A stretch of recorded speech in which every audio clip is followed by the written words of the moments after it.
creative consultant for Discovery TLC, where I handled all on-air and future content for Discovery TLC, and I was also making a business plan for the channel. So essentially, I wanted to join you guys and talk to you about a topic that's really, really close to my heart. I want to talk to you about salary negotiations.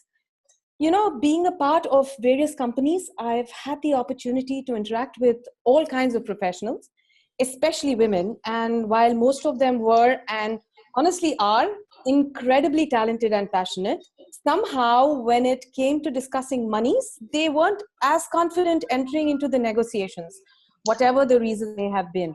I've always felt the need to change that. And over time, I've developed some tools that I'd like to share with you. And I hope that it would ease your journey as it did mine. I wanted to talk about and begin this entire thing with talking about the honest truth about negotiations. It's important to address this.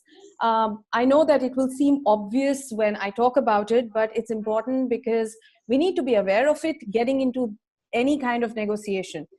And the honest truth is that it is hard.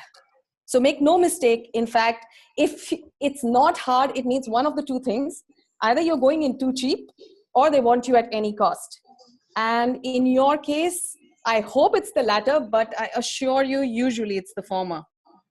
So the point is, if it's hard, then why do it, right? You do it because, like most good things in life, it is absolutely and totally worth it.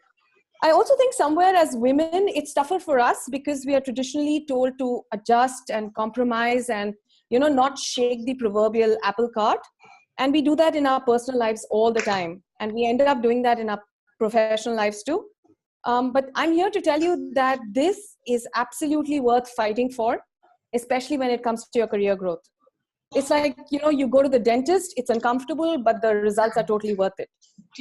So this then begs the question, how do you do this, right?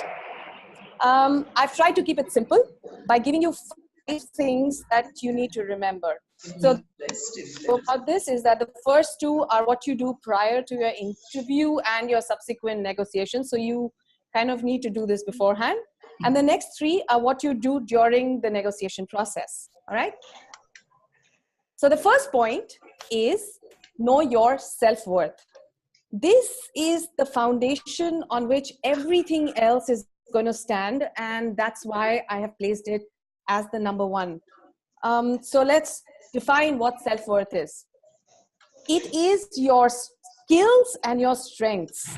So I think as women, we end up being a little too critical of ourselves, ask us to describe ourselves and we tend to underplay our strengths and, we're fairly critical. I'm here to urge you not to do that. Here's the thing. If you've been called in for an interview and you have reached a point where you are discussing monies, then people are seeing something in you. So I say you give them more. So what you do is you prepare a brag sheet. Now, what is that? A brag sheet, simply put, is a list of qualities you possess that are worth bragging about. Things you have accomplished. I would say more specific, better. So, list any accomplishments, awards, customer and co-worker testimonials, any place where your values are admired. Make a list of all those things. I also understand that sometimes, we don't know all our strengths. So that's why it helps to ask your network. While, our network also is a part, your close ones are a part of your network, I would say talk to your professional network, talk to your ex-colleagues or, ex-colleagues turned friends, people who are on your side and urging you to kind of go up. So, if you ask them, tell me a bit about why you think I have managed to, what about me makes for a great professional. They'll probably tell you, hey, you remember the time when there was this X deadline and, all of us were like busy and we were stressed out and you helped ease out the tension and you got people together to get things done and the project was finished and you were kind of important in doing that. So, when they're talking about this, that's a team building strength you have right there. I'm saying that, when people are talking about your values and they may informally tell you about instances and things that kind of made a difference, where you particularly made a difference, those are the things that build your skills and your strengths. So collate all your your skills, your abilities, your strength. Based on that, you'll have a clearer picture on what you are or you should be worth. Now we move to the second point. The second mantra is know the market. Okay, so you know your worth, right? You know your self-worth. But it's also important to know about how much the market that you're going to get into is going to pay you. For that, again, use your network for research. You know, if you have ex-colleagues who know these things, ask them. They may not be comfortable in telling their particular salaries, which is understandable. But what they can do is kind of give you a range, you know, of the salaries that could be expected that the market is currently paying. There are websites like Glassdoor and other such websites which have, like, you know, ex company people talk about how much money they are making. So, you know, you can probably access those. Even placement agencies help you out with the information depending on your relationship. Can you let me know what the market is currently paying? You would get a good idea. I would suggest that you talk to multiple people as you get a range of salaries, which is good because that way you've covered, you know, what the lower end is, as well as what, you know, the higher upper end of what people are making. Now, what this helps is that this is a great indicator of how much you can ask for. So now you're armed with two things before you enter your salary negotiations. You are, and you're also aware of how much the market is paying for people in your role. So now comes the part that you need to remember during the negotiation. I call this bait and wait. It just sounded really cool. That's why I said it. But it that you bait them, you impress them first. Okay. So remember that brag sheet we wrote. Time to, before you start discussing monies. I also strongly urge you to do your research on the company you're talking to. You can talk about, you know, a brand fit in terms of the values you and the company share. And also talk about how all of that will help the bottom line, because, you know, you want the company and therefore will be more willing to give you what you're asking for. For all these years, I still find it tough, but this one is super specific and super critical. So what this means? This means is you remember your self-worth, you need to fix a number on that, and you need to quote that. You need to quote a particular number. It's important that you base your number on your self-worth and not on wishful thinking. You need to fix a number and you need to quote that. More importantly, it's important that you base the number on your self-worth and not on wishful thinking, because that will lead only to disappointment. Be sure to back your number with data. Talk about what's appropriate for the role, and based on your experience and what you have to offer, that is so this kind of helps give weight to that number. Internally, I would suggest that, you know, you have a range that you're willing to think about, but quote the higher one. So I call this the reacher and the settler. The reacher should be the number that you quote, which is the highest thing in your range. And the settler is the amount that you'll be okay to settle for. This way, so you may have that internal range, but say that one number. So I would suggest that you say the number that hits the reacher spot. What happens is that this way you come across as someone who has done her research on her own market value and is confident of delivering that number. We come to the last point, which is last but definitely not the least, which is attitude counts. It all comes down to this, guys. You know, you need to come across as somebody who is confident and not arrogant. Be humble yet firm. In case something is not comfortable for you, be sure to say it with humility and firmness. But this is the most important part. The most important part is that negotiations are between people. So don't burn bridges. Always, always remember to leave the door open. You know, sometimes it so happens that the hiring manager may not be the final signing authority, but may have the ear of the people who are. I know this has happened to me as a manager. I have taken on someone at a higher salary because somebody in my team was completely sold on this person's skill sets and was confident this person would deliver. Now, beforehand, I hadn't met this person personally, but we got her on board because I trusted my team members' judgment. So you need to remember that while that person may not be the signing authority, the attitude that you bring forward in that meeting during that negotiation goes a really long way, especially if they are the ones who are like your spokespeople and want to convince their bosses or their superiors about the fact that you're worth it. So please don't forget that. And please remember that there's a very strong and a very real human element to this whole scenario that can pretty much break or make any negotiation. I want to quickly recap. So number one, know your self-worth. So make, rehearse, and remember that brag sheet. Come to a number based on that self-worth. Number two, know your market, which means talk to your network, talk to placement agents, check Glassdoor, talk to ex-colleagues who are willing to talk about, how much people are making in the market, and be aware of how much they are making so that you don't underquote or overquote too much.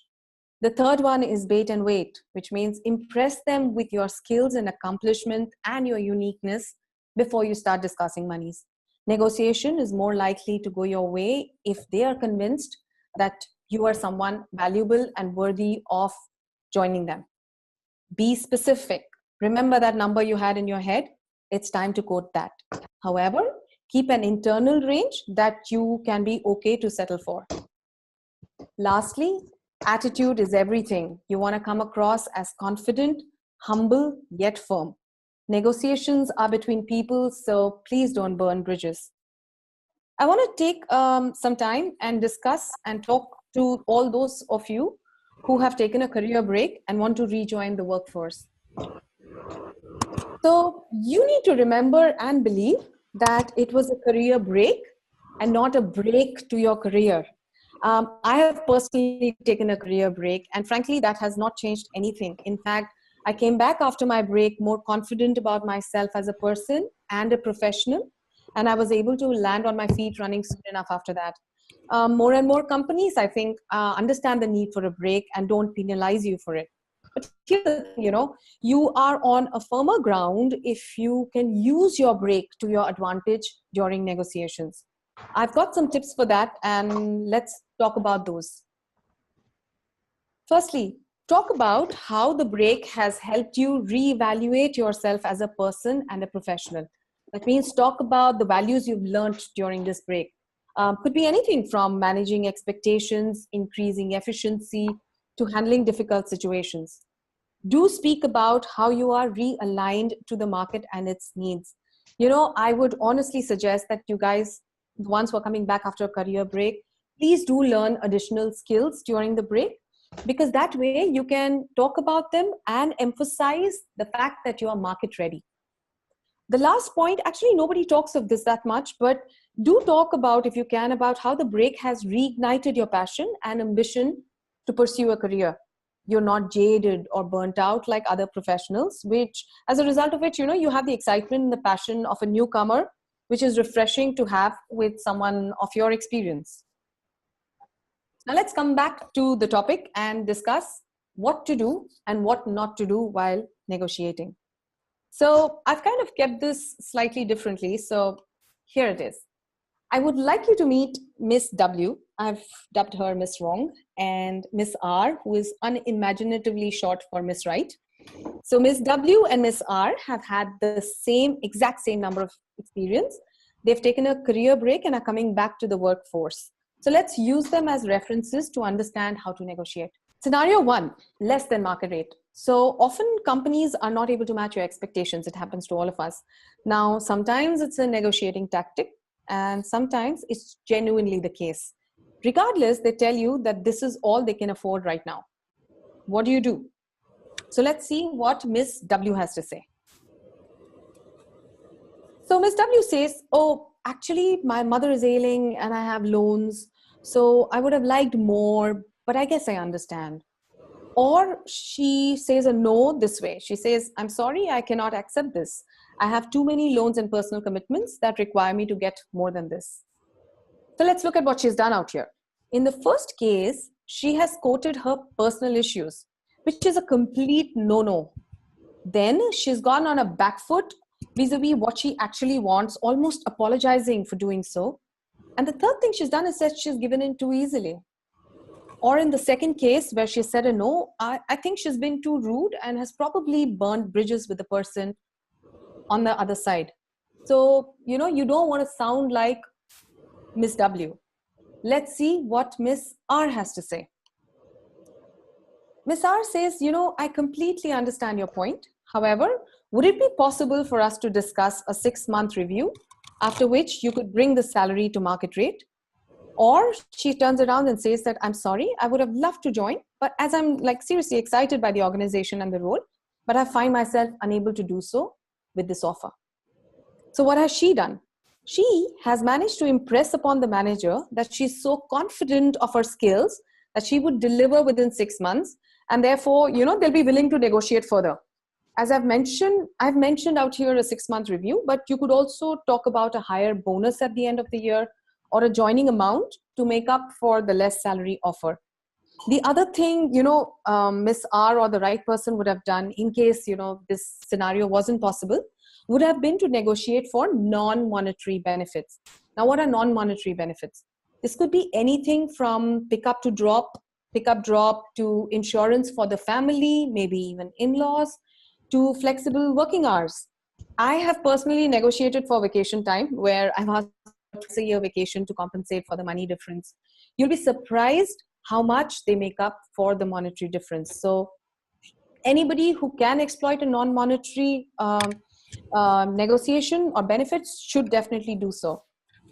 Now, in the second scenario, even though she said a no, she sounded genuinely interested in joining the company. What she's done, if you notice in both these scenarios, is that she's left the door open for further negotiations. And that's what you want. You want the person on the other side to come back and say, hey, you know what, let me get back to you. So the more that the conversation carries on, the better the chances are of you getting the job. Let's talk of the second scenario.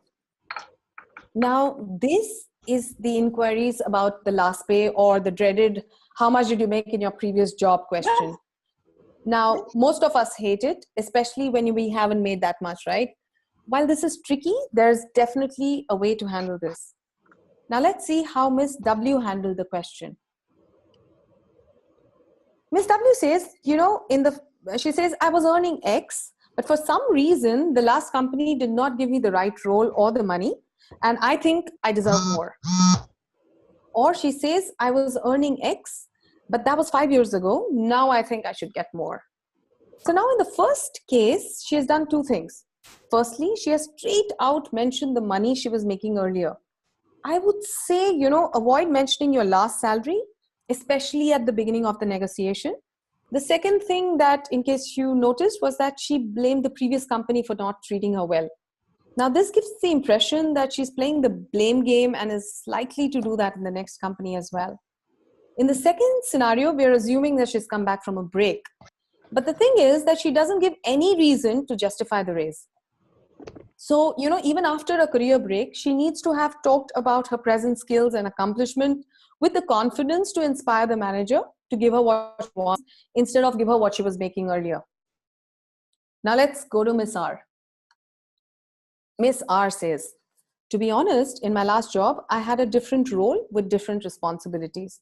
Since then, I have acquired new skills and have taken on challenges. So I'm looking at a role that can compensate me fairly on those.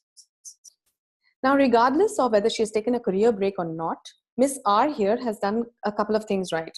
She hasn't straight out mentioned the money she was making, and she has reiterated the fact that she has acquired new skills. Now, this brings the focus back to her talent, not on the money she was making. Also, she has not badmouthed the previous organization, which is really, really, that's really important. Now, I understand if pressed for an amount, what do you do?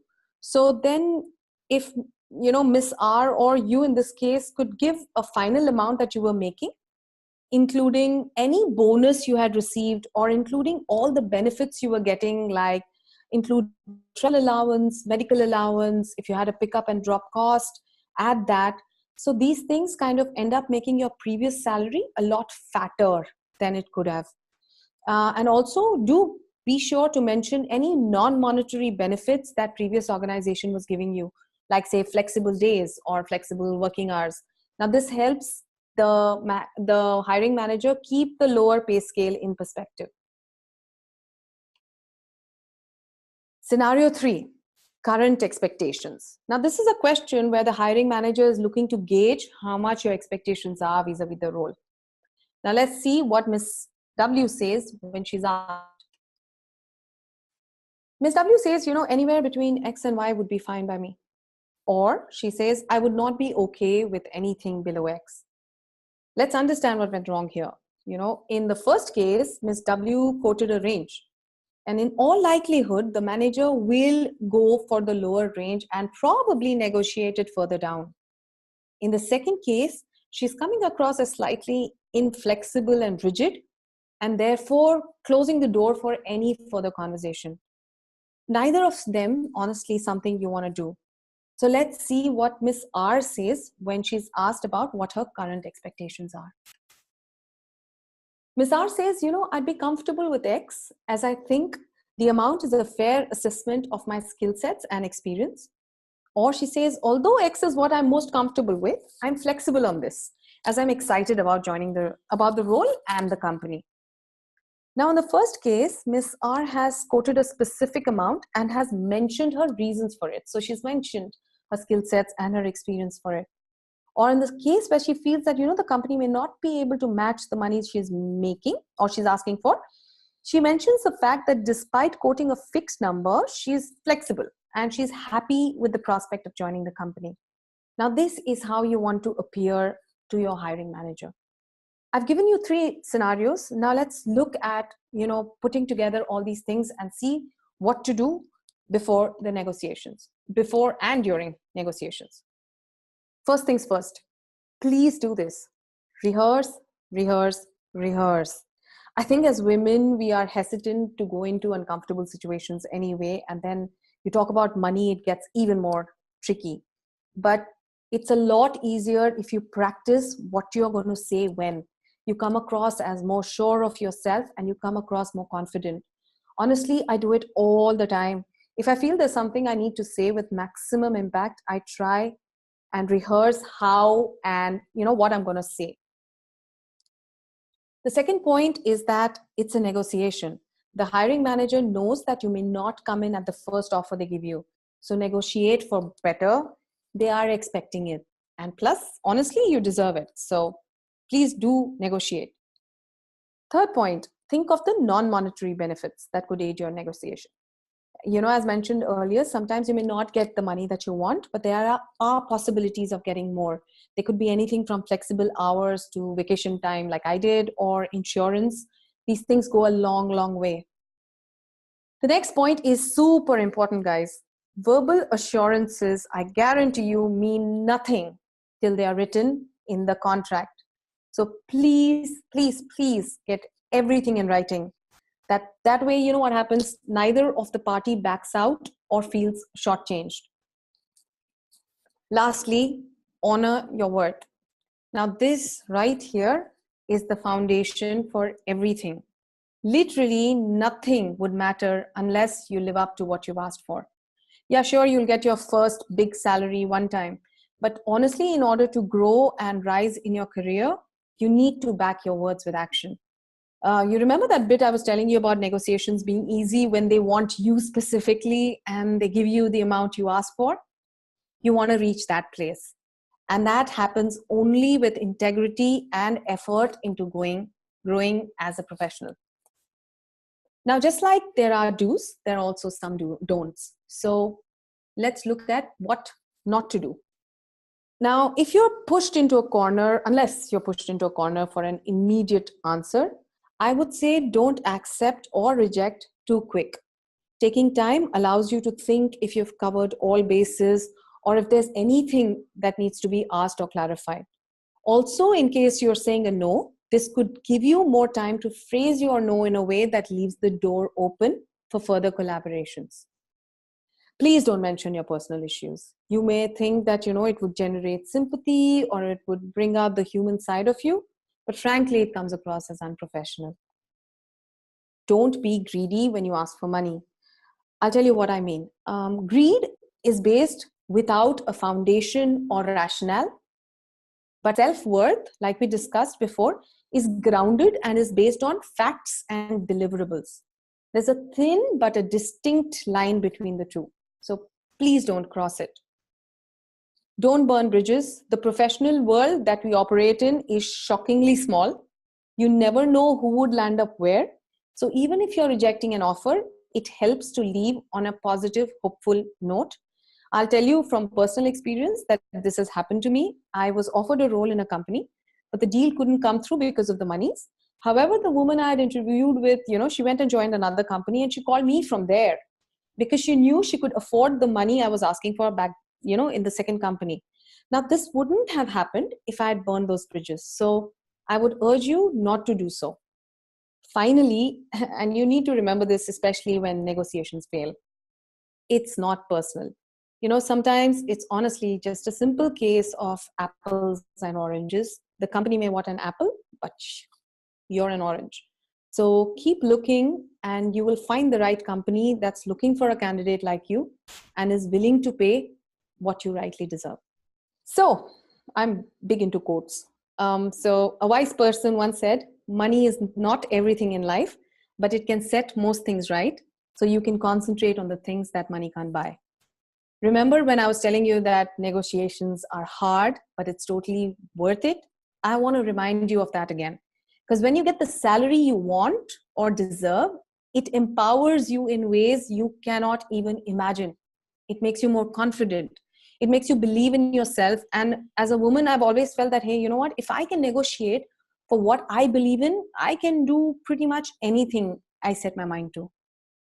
And finally, I want to end the session with something I've always told my future employers. And that is, if you give me what I want, then I can go about doing what I'm good at without any distractions. Because I know if my company is taking care of me, then I need to take care of my company.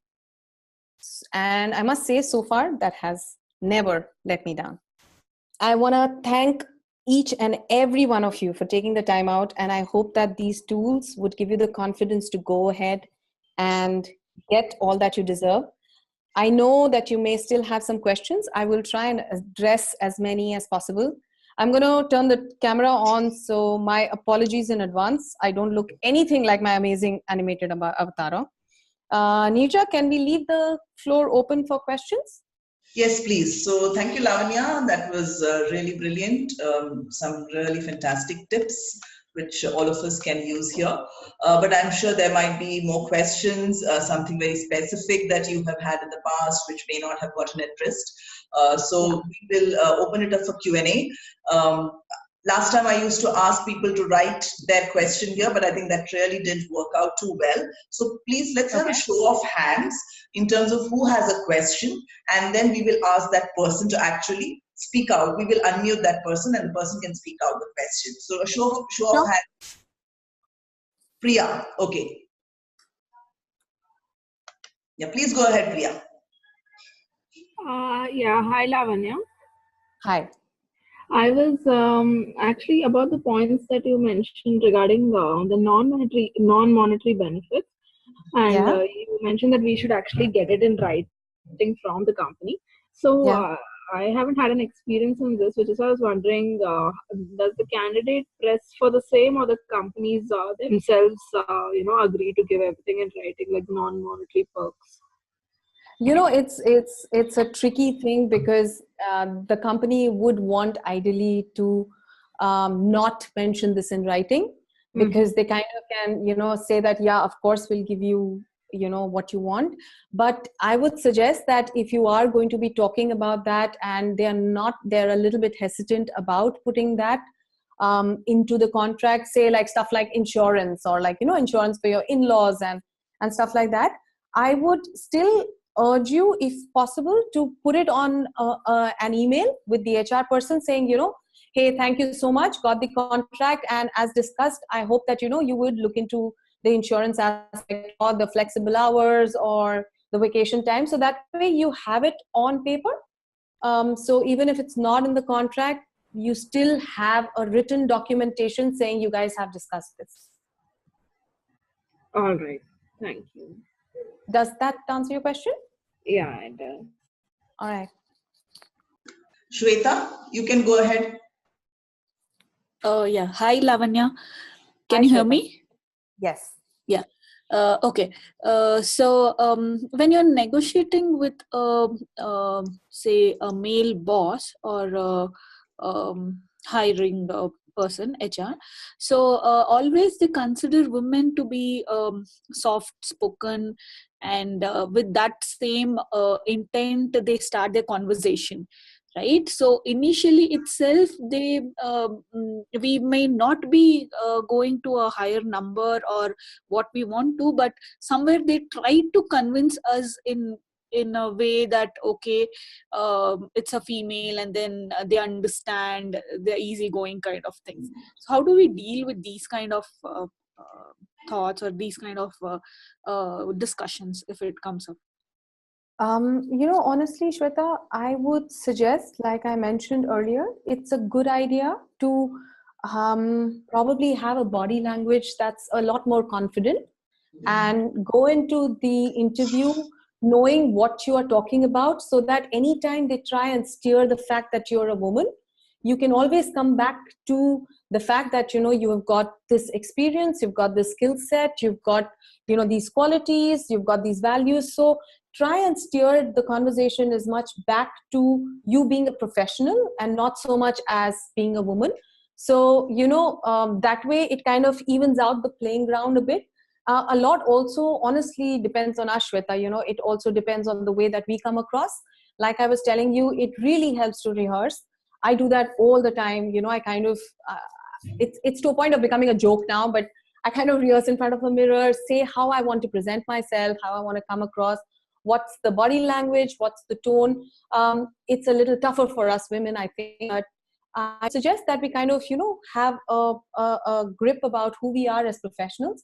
And the more confident you are about your skill sets, the more convinced the other person gets. So when you're a bit on the back foot about yourself, it gives the opportunity for the other person to kind of take or exploit it for their advantage. So I would suggest you kind of do consider steering conversations back to your skill set, saying oh, but you're a woman, and you say, hey, you know what, proud to be one, but look at what I've accomplished, I've done this, I've done that. So you kind of steer the conversation back to your being a professional. Does Thank that you. answer your question, Shweta? Yes. All right. Okay, great. Yeah. Thank you. Who wants to go next with a question can please unmute themselves. And are there any other questions? Hi Lavanya, Hi. this is Pratibha. Hi, Pratibha. Yeah, I have a question here. Like some recruiters expect us to be happy because they are giving an opportunity to come back to work.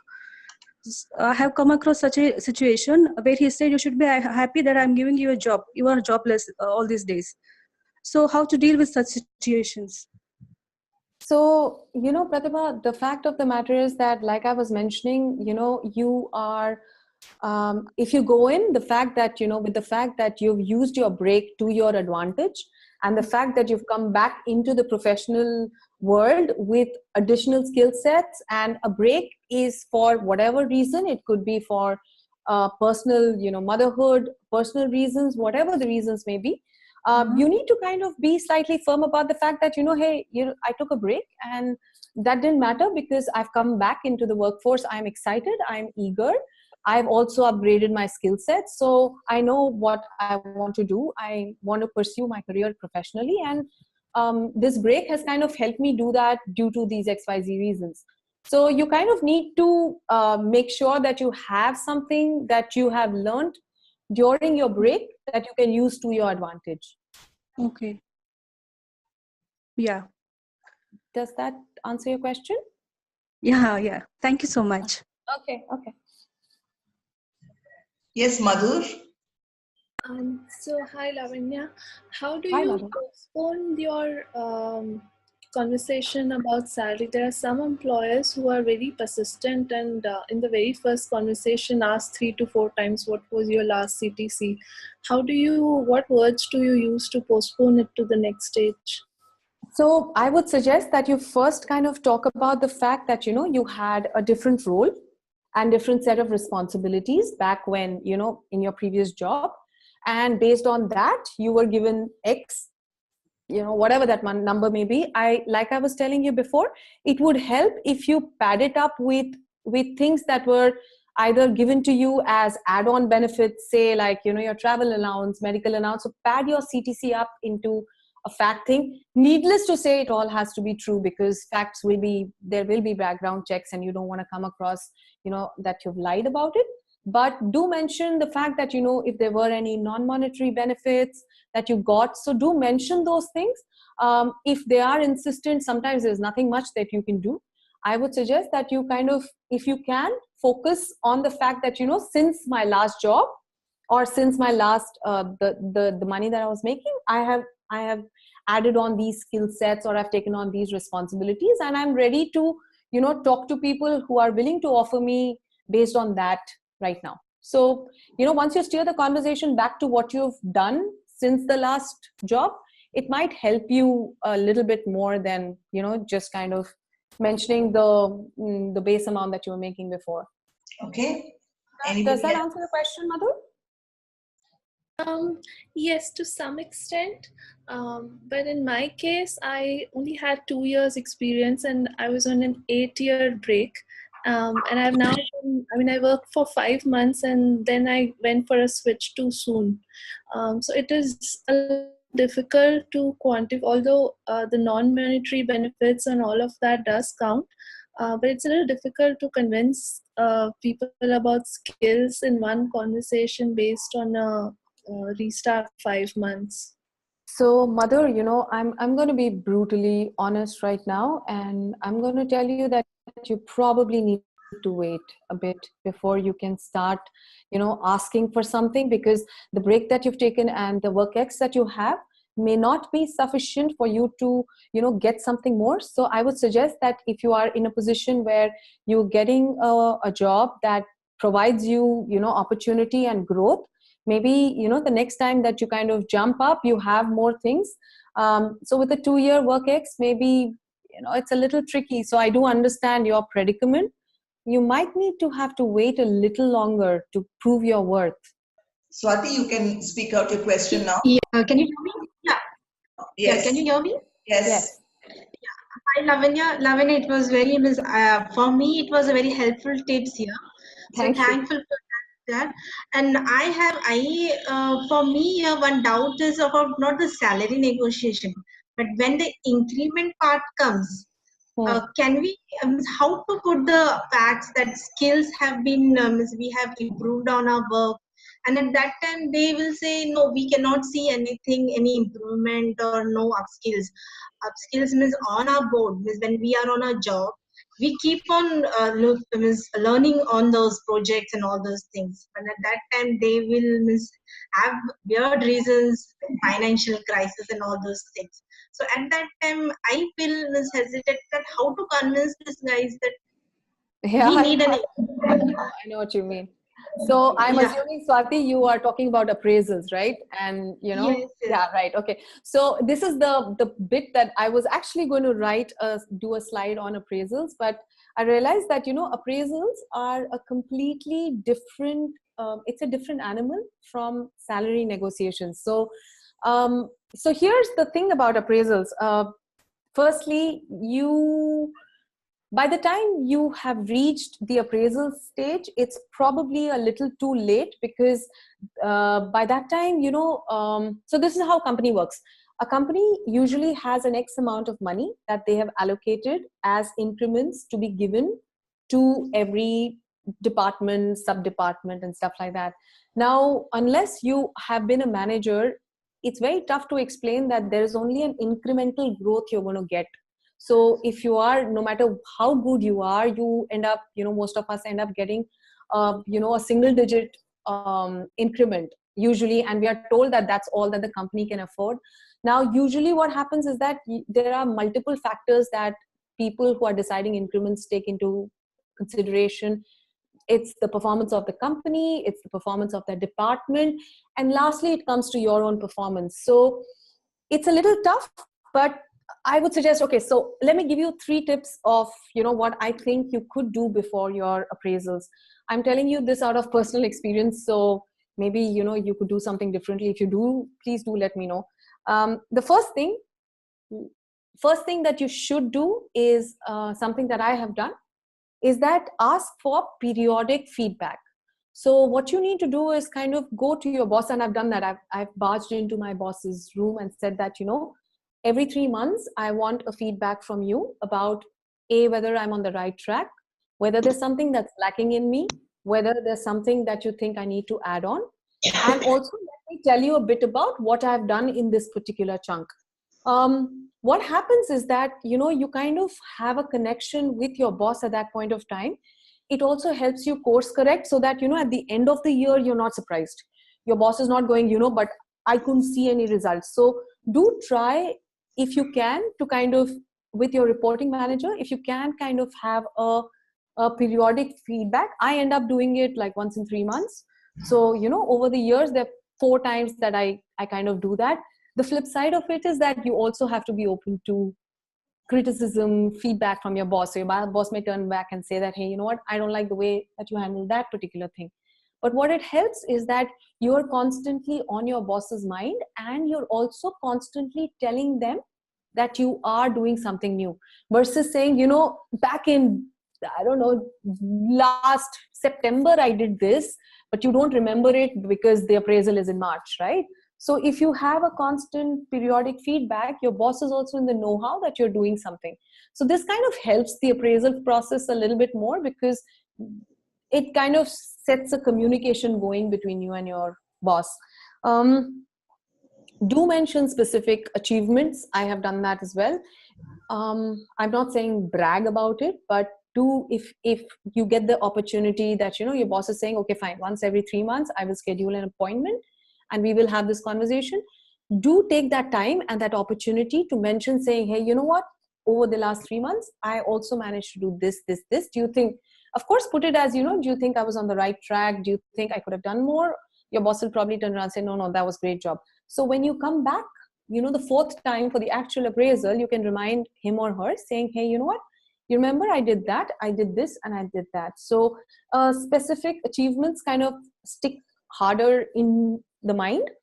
The 3rd thing is, do emphasize on growing. So our first reaction is to kind of be saying, I did better, and like, this person does nothing in my team, or like that person comes in late, and you're constantly looking at other people and kind of judging yourself by.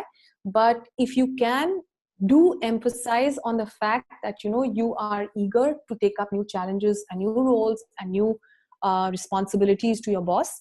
So that way you're concentrating more about yourself. You're not putting other people down. You're not talking negatively about other people. What you are telling your boss is that, hey, you know what, I'm ready for more responsibilities.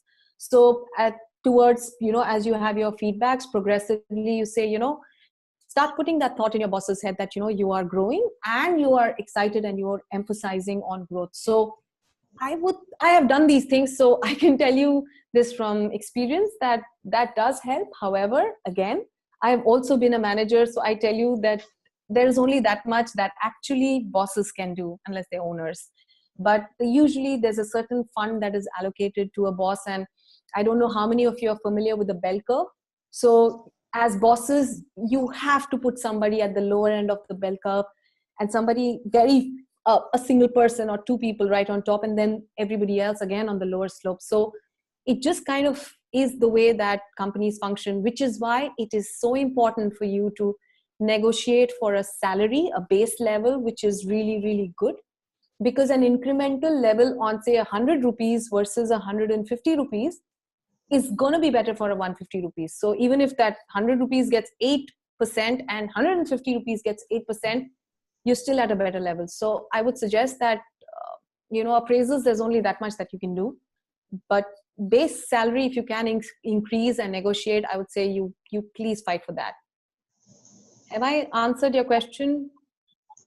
Yeah, too much it is. But this point came across because there was one point in your slide that you can ask a review after 6 months. So that has happened with me. That while negotiating, they said that after 6 months of your review, your increment will happen. But then that didn't happen. So my doubt came over here that what if appraisal comes, what questions has to be raised, how we have to convince them. But this, whatever you have explained, really it has enlightened my mind. Okay. Okay. All right. Okay. I'm glad. Thanks. So we have 6 more minutes before the session has to close. So we can take a couple of more questions. Anyone wants to go next?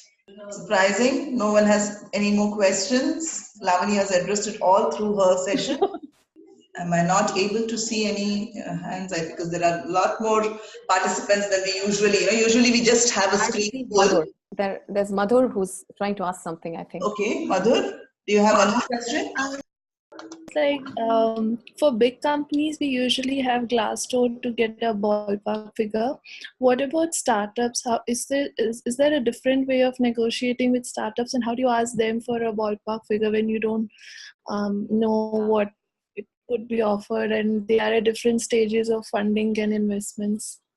That's a tricky one, Madhur. I wish I had the answer to that, but I guess with startups, it is a tricky thing. So you'll kind of have to go on your gut and your self-worth to kind of know. I would suggest, however, that there may be other startups that are there. So if you could talk to somebody else who's a part of startup and kind of, run them by saying, is this range good enough?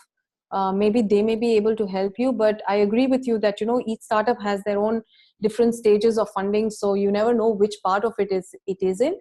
So in that case, I would suggest that go with what you believe you're worth and place it out there and see if it kind of sticks. Is there anybody else before we close the session? Okay, so Lavanya, I have to thank you for really all the insights. Okay, there seems to be someone. Can I just see who the person is? Is there? Okay, these are all the thank you notes coming in. Obviously, it has been a fantastic session. This is a topic that is definitely much discussed and debated and very ambiguous. And one learns as one grows up the ladder. But definitely tips to people at different stages of their career help in terms of how you take it from wherever you are today to the next stage, whether it be switching companies or even negotiating within your companies. There might be situations where there is an opportunity. So I really hope all of you are able to take this back and put it to use. Don't go and have very difficult conversations with your bosses, but to definitely keep the one main important thing is don't burn bridges, because you never know when you're going to interact with that person again in your personal and professional life. So it is very, very important to keep that relationship intact. But yes, make use of every tip and practice, rehearse, get all the data. Having data really helps. You feel empowered when you have the data. You're not really talking out of something that you heard or overheard. And don't use comparisons, never ever. That doesn't help. You are an individual and the other person is another individual, and you may be able to see what he or she is performing or getting from a very different viewpoint. So don't do comparisons, but please do your research, get the data, and then put it out on the table, and then go ahead. I also want to add that I sincerely hope that all of us as women help each other and pull each other up and motivate and provide confidence to each other that we really, really can do it. Because honestly, guys, if I can do it, pretty much I guarantee you all of you can do it. So I do take these things and have faith in yourselves, because we're pretty awesome as women. So give yourself some credit and go fight for what you think you are worth. Wonderful. Yes, please look out for more such webinars that we will be able to organize via Inkher. And if there is a specific topic that is bothering you and you would like us to, organize a webinar on that, please drop us a note and we'll definitely take that on board. Thank you all for participating, and thank you, Lavanya, once more. Thank you. Thank you, guys. Thank you.